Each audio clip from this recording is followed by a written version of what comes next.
And joining us right now is retired Admiral James Stav, CNN senior military analyst, former Supreme Allied Commander of NATO. Mark Carney there, Admiral, declaring the rules-based order led by the United States is a pleasant fiction, saying this bargain no longer works and we're in the midst of a rupture, not a transition. That's the Prime Minister of Canada. What do you hear in that? Two other points to be made. He's also a former central banker of two different countries. He led the central bank of UK, United Kingdom, and of course of Canada. Now he's the Prime Minister of Canada. And the quote from that speech that really sent a chill up my spine, Kate, was him quoting an ancient Greek historian. I'm Greek American, I'm required to point this out, but he quoted Thucydides, saying that we are in an era in which the strong do what they will, the weak suffer what they must.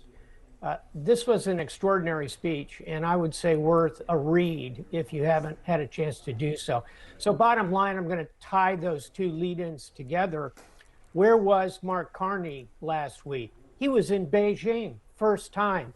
A Canadian leader has been in Beijing in a decade, cutting a big trade deal with China. Guess who's right behind him? The European Union. And oh, by the way, if we slap tariffs in this adventure to acquire Greenland on Europe, they're going to do the same right back to us. Those who live by the tariffs can die by the tariffs. So I think this is a moment in which I am hoping to see our president de-escalate the situation. We'll know a lot more in an hour or so. That's absolutely right. The president's argument, while there's been quite an evolution in why he wants Greenland, it is now centrally focused, he says, in the name of national security and the Golden Dome that he is intent on building. Let me play this for you. We're building a Golden Dome, and having Greenland makes it a much more effective Golden Dome. And even beyond missile defense, but it is so important for the Golden Dome. It's so important for just national and actually international security.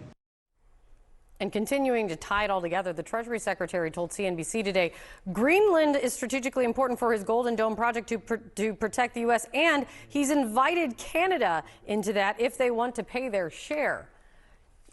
Is this critically important to U.S. national security? How real is this Golden Dome project?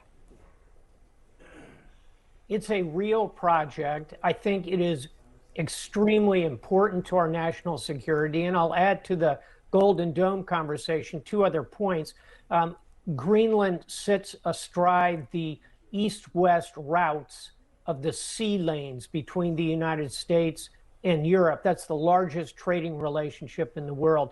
Defending those is critical. And then finally, look at how Greenland points like a tongue up into the Arctic. It is a key to the Arctic. So yes, absolutely, Greenland is vital for our national security. But Kate, that doesn't mean that we need to conquer Greenland, put troops there, rip it away from the Kingdom of Denmark. So often in life, how you do something can be more important than what you're doing. This is one of those cases.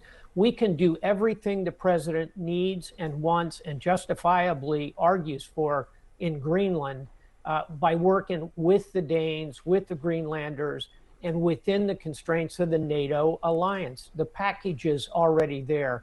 We don't need to invent a new one to get done what we need to for our security.